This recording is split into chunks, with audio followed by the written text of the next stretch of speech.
This is Rough Science, coming to you from the Spice Island of Zanzibar off the east coast of Africa.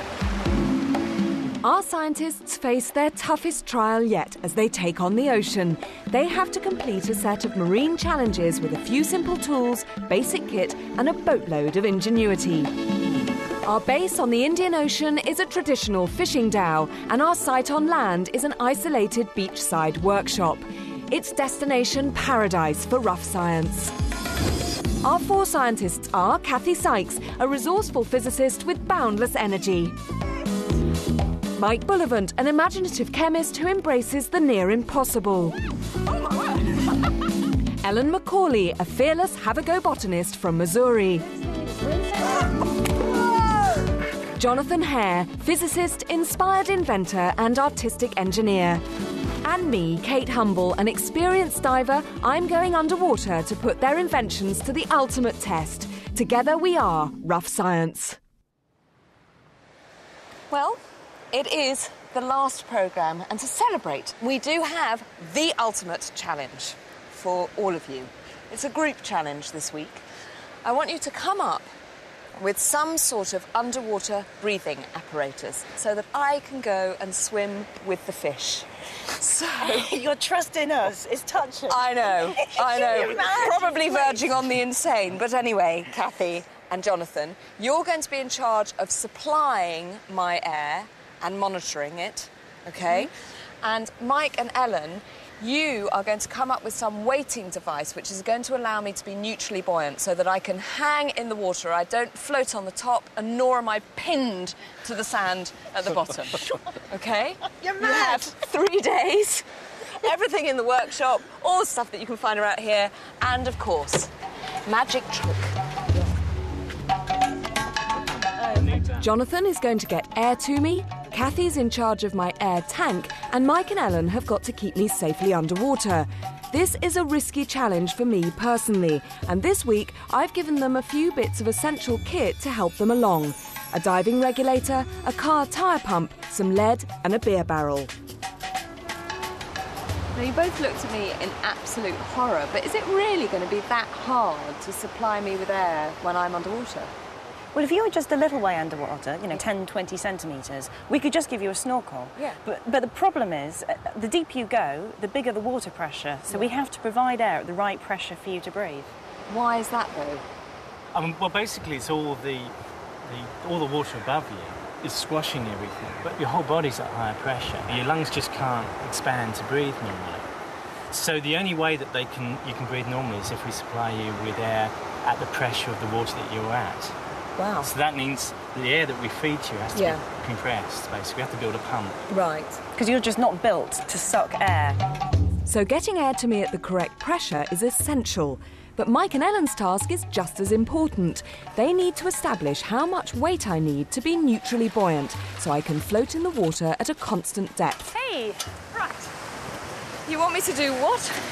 we need you to get in the water. Completely submerge yourself so we can figure out what your volume is in water, because we're going to collect it in this bucket here. OK, and you need my volume why? Well, if we're going to make weights for you that make you neutrally buoyant, we've got to figure out exactly how much you need. And volume will tell you. Volume's the first step. Then we have to weigh you. Oh, good. One leg at a time? Very slowly. You ready, Mike? Yeah. OK, I'm just going to lean on you. All right. Right. Just ease myself in. Yeah. How are we doing? We collecting? Yep. So basically, we're getting the amount of space your legs take up, but we're getting it in terms of seawater. OK, well, now the big bit's going in. The bottom half. I hate to tell you, but you're going to have to put your head in, too. We have to go slowly, Kate, because if water comes out here, we've blown it. OK. How long do I have to stay submerged? You want your head under the water for as short a time as possible. I'm Yes. sure you do too. Yeah, it doesn't look very pretty in there, I have to say. We're still pouring out of here. Ooh, careful, you're getting near the surface. It can't spill over. Good for the stomach muscles, I'm sure.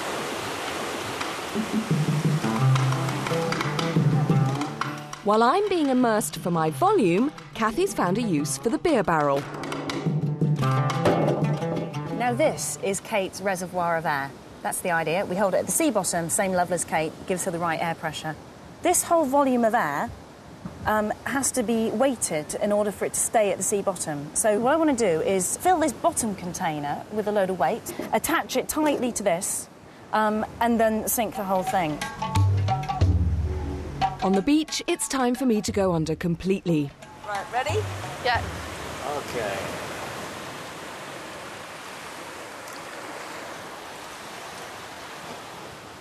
Okay, that's it. All right. That'll do. Just before the tide came in. I think I do for science.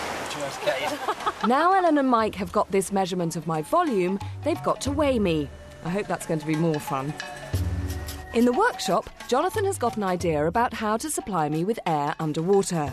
What are you doing to my beautiful car pumps? I thought that was going to be the kind of crucial bit of this whole machine. They're not big enough. Because if you think about it, that much air is like a fifth of a breath. So I'd have to pump incredibly fast to be able to get enough air for you to breathe, you see.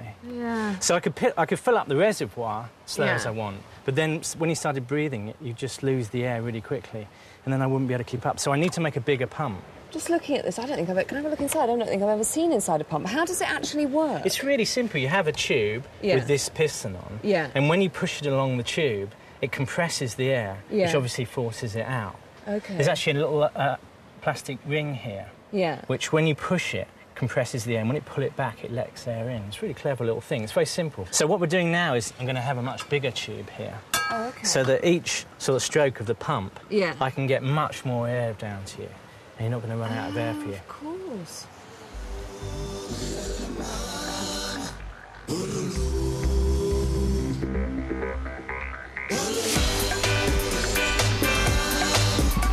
We're halfway through day one and the whole team has settled into the build. Ellen and Mike are working on the next stage in giving me the correct amount of weights to keep me neutrally buoyant. This is just a seesaw that we're going to hang from this tree. What we have to do is balance the seawater she displaced from the bathtub, balance that with Kate plus some lead weights. Sounds straightforward enough. Let's hope a plank, a tree and a length of rope does the trick. What's worrying me most at the moment, though, is how my air supply is coming along.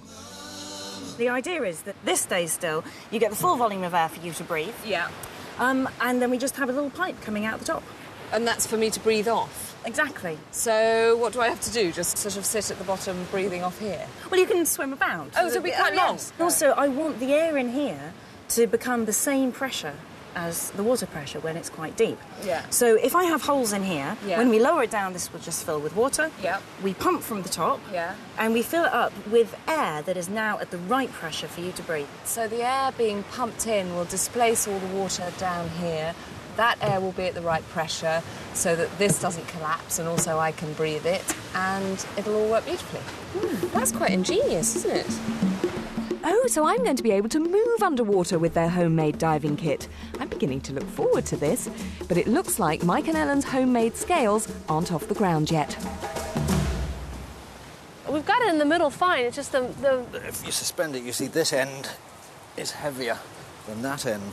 And it's because the mass of the wood is not uniformly distributed along the plank. So we could either cut some off that end so it balances horizontally, or we could add weight to that end. If this length is not the same as this length, each time you add more mass to the shorter length, it's going to have more effect later. I see what you mean. Right, so we add weights rather than take that off there. Yeah. The distance has to be the same. Yeah, you're right. You're right. We add weights to that end. Okay. Oh, this end? Ah, perfect. Oh, Mike, that's fabulous. Right like that. I think that's good.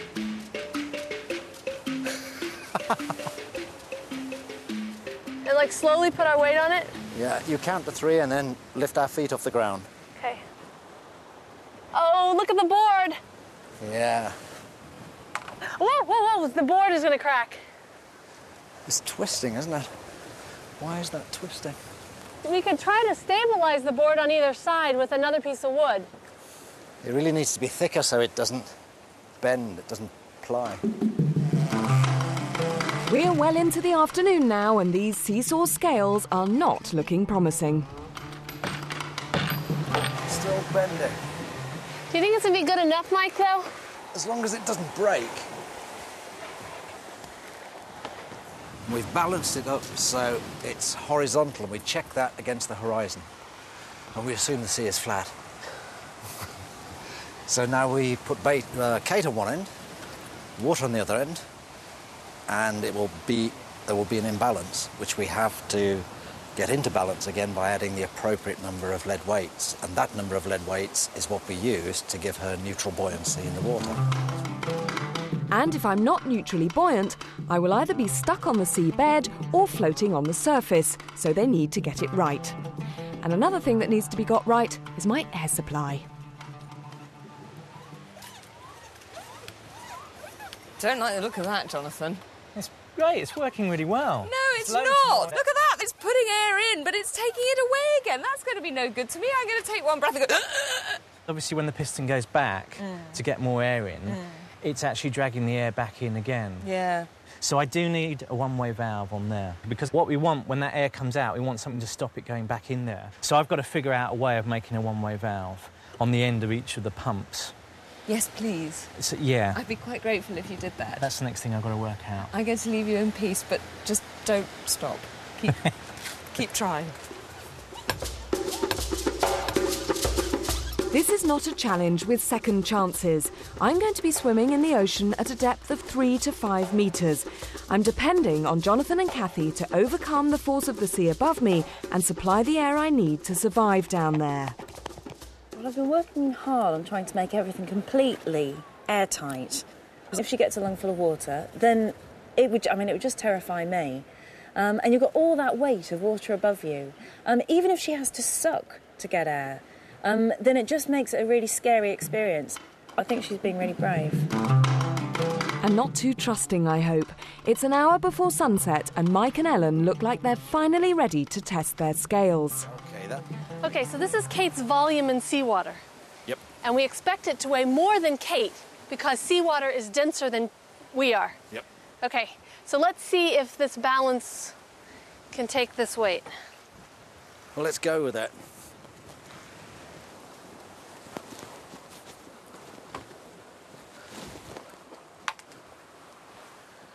I don't know how we're going to tell if it's balanced like this. Oh, my God. You okay? Yeah. It's my turn. Right, I've got my wetsuit now. What do you want me to do? Sit on the other side of the balance. Oh, okay. With the holding your wetsuit. Holding the wetsuit? Yeah. Okay. Oops. Okay.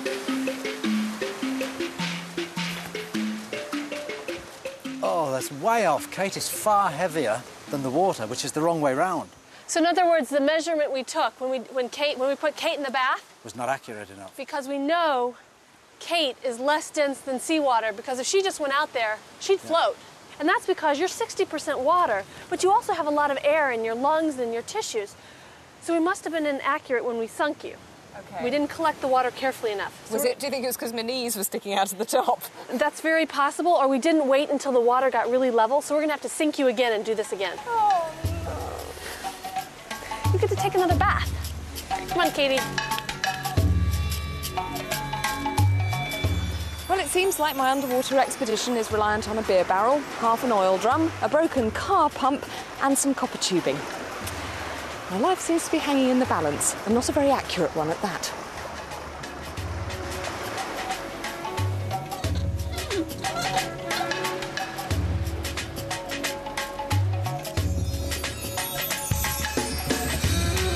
Day 2 and the team have only 24 hours to finish my rough science diving device. Then I'm going into the sea to be their underwater guinea pig. You made some adjustments to the balance. Yeah, it should work better. Okay. Less fiddly. And is this my new volume? This is the volume we got with you when we sunk you the second time last night, and Yes. we're much more careful. I know, thank you. Practically broke my legs doing it. Shall I go and get on the seat again? Please.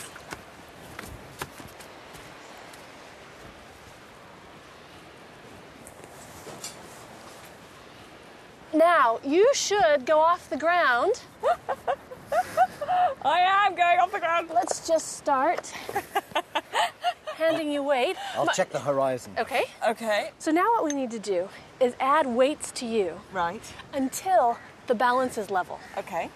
which means that you will then be neutrally buoyant in seawater. Perfect. Okay, let us know when it balances, Mike. Yep. Woohoo! Oh, keep adding. You've got a long way to go. It's beginning to move Okay. towards the horizontal. Let me get some more. Go on. Oh, Yeah, it's beginning to move. And another one. How many is that? 5, 6? Try one more. It's very Okay. close. That's it. Yeah? That's level now. That's level. Wow. Now, can I just venture a small question here? Yeah. What am I actually going to do with these? Am I got to just carry them down in my hands? Stuff them in your pockets. No. I'm going to melt this. Ellen and I are going to melt this lead and make a weight belt for you so you've got your hands free. Things are looking up this morning. I wonder if Jonathan has made any progress keeping my underwater air supply constant. OK, well, this is a computer mouse ball, which is actually quite heavy and it's perfectly round. And it's got a sort of rubber layer on it, and I'm hoping I can use that for the runway valve. So this is a fitting that's going to be on our valve, on our pump that we just made. And if I put the ball in there, if you imagine that the pump is pumping, that'll be me blowing. You can see that the air comes through the system and blows the ball out of the way. So if I suck on this now, I can't do that at all, because the ball just goes down, is sucked down into the copper groove and seals it. So air will go into my tank and stay there. Down on the beach, Mike and Ellen have already built a chimney for their lead melting furnace. This piping leads off from a big filter funnel over the pot in which we're going to melt the lead, because molten lead will give up quite a bit of vapour, and that vapour is toxic. So we have to make sure that any vapour that is given off is allowed to condense, and it should condense in this PVC tube, but if I put that in there, there's a greater chance that no lead vapour will come out of the end of that tube there and pollute the environment, and the lead vapour that's given off will condense as a film of solid lead in here. So I'm fairly safe that we're not polluting the environment with this thing. The rough science industrial revolution is underway. Even Jonathan's doing some expert soldering on my air pump. Oh, now that looks altogether more promising. Definitely, the one-way valves are in there. Yeah. And so it's pumping out, but not sucking back in now. Brilliant. So it's really... And quite a good rowing system here. Yeah, so when one is pumping, the other one's filling up with air. So actually, as you move, there's always one pump supplying air. Brilliant. Yeah, so just push this way. Yeah. Let's see if we can get this balloon. Oh, my goodness! Hey! Fantastic. Well, as long as that doesn't happen to my lungs, I'm a very happy girl indeed.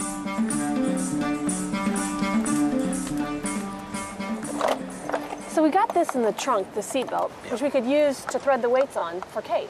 Yeah, and this offers her a quick release mechanism. She has to drop the weights to come to the surface. But the only problem is this isn't coming out at all. I think we'll have to smash this up. Yeah. I'll take a hammer to it. Yeah. All right, so that'll work. It better had. Kathy's been busy all morning fine-tuning my air tank, and now she's come up with a way of checking that I have enough air in there. Now, this is the device to try to keep track of just how much air there is in the reservoir. So this thing here is going to move up or down according to where the water is. So I know exactly how much air Kate has got left. Looks good to me. At the beachside production line, Mike and Ellen are ready to pour.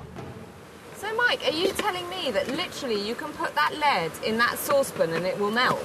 Yeah, the fire's at a hot enough temperature to melt the lead. It melts at a particularly low temperature, like something like 330 degrees Celsius. Right.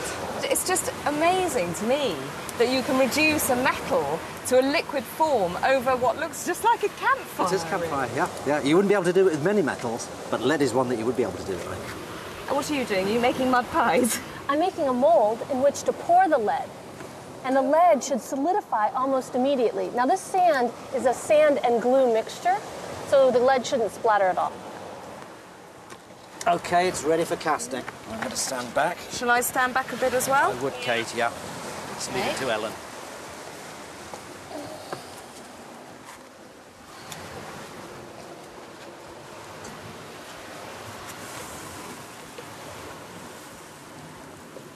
Okay, that's one.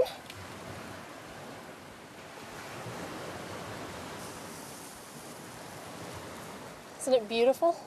Oh, it's so much heavier now. It sets really, really quickly. I can take this off now. Ready? Is it... Can I touch it? No, it's too hot. Okay. But would you like to do the honors? Yeah, what are the honours? Flip it out onto the ground.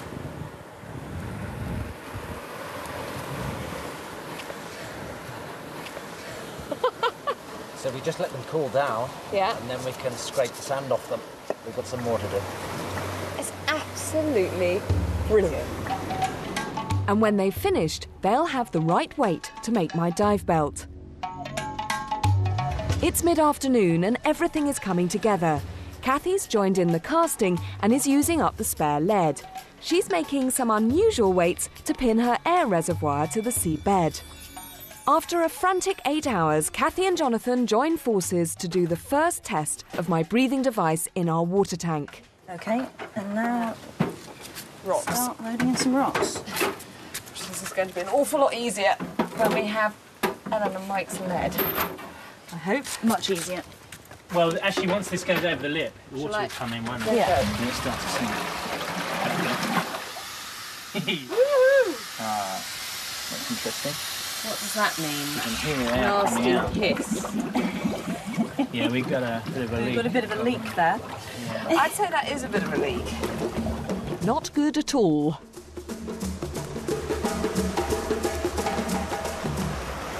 It's like Rocky's championship belt. Wow.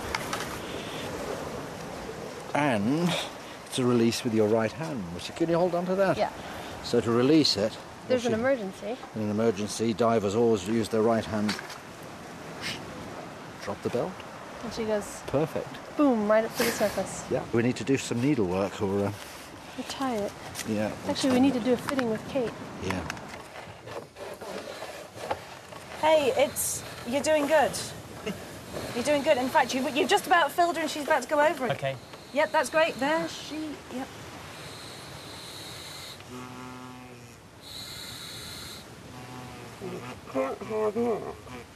Quite hard work.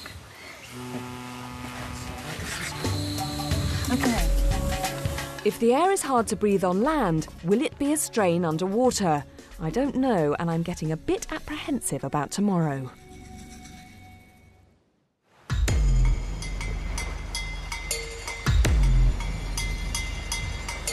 Day 3, and we've sailed to the island of Nemba on Zanzibar's east coast to debut my rough science diving device. The sea here is always calm, and at 3 to 5 metres deep, it's the safest place for me and my lungs. But there's no room for failure on this. The acid test will be if I can breathe air while I'm swimming underwater. I'm beginning to regret setting them this challenge. Everyone, I'll take this one up here.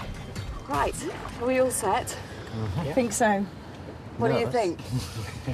Yeah, quite nerve-wracking. It just really looked like a beer barrel this morning, I have to say. OK, well, where do we start? Well, we need to lower that over. OK. Yeah, and then put it up with some of the weights. Right. My air tank is on its way to the seabed. The homemade weights and chains should keep it in position. Feeling good. It's sinking. So at this moment, Kathy, is water pouring in through the holes in the bottom of the beer barrel? There will be some water going into those holes. Yeah. But since there'll be some air at the top, it's probably just compressing it. OK. So, hey, we can't see bubbles pouring out. So it's obviously sealed. So that's great. good. No leaks.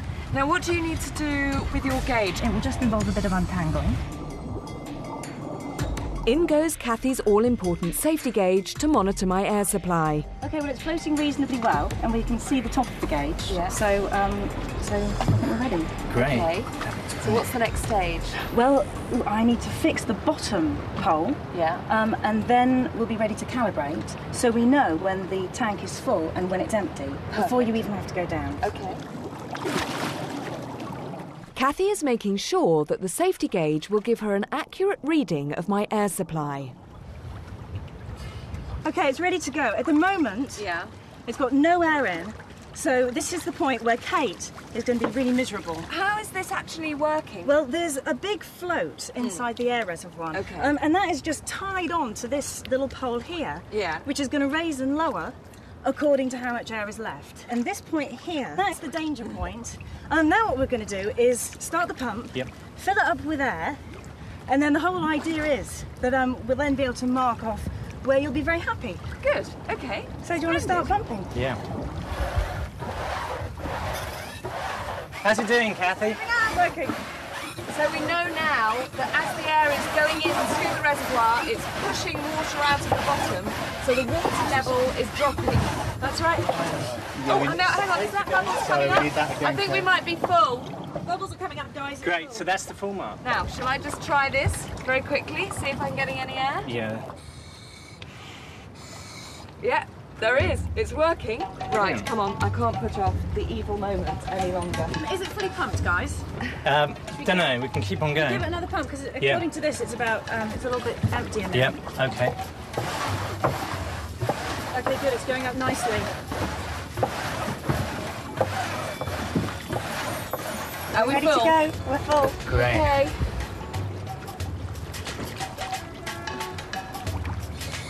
This is it. I'm completely in their hands. From now on, every breath I take will be supplied from above. She's breathing. Hey, go pump it. We need pumping. It's half full. Are we beating our breathing? Yeah, it's rising. Yes, it's Okay, you're risen's just almost about full. She says she's okay, and the weight belt is okay as well. Her buoyancy's looking great. It's actually easier to breathe down here than I thought. That must be because the air in my tank is at a higher pressure than the air at the surface. Okay, guys, pump again, half full. Hey, she's just swum off to look at the reef now. She's just having a great time. She's way over there. Okay, you're full. I'm swimming 4 meters below the surface of the Indian Ocean. My dive belt is so accurately weighted that I can move around with almost no effort at all.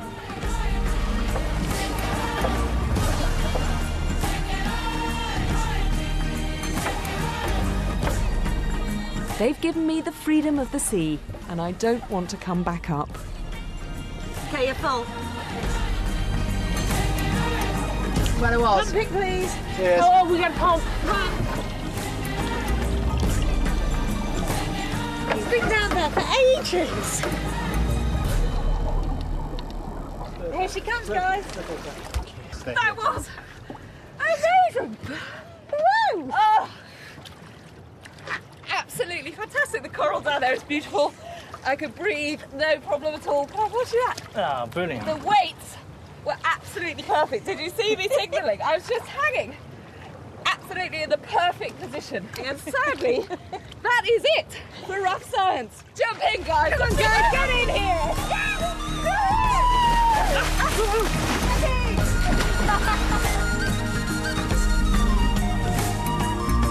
For a free magazine about all Open University programmes, call 0870 900 9581 or go to open2.net, where you'll also find more about this week's challenges.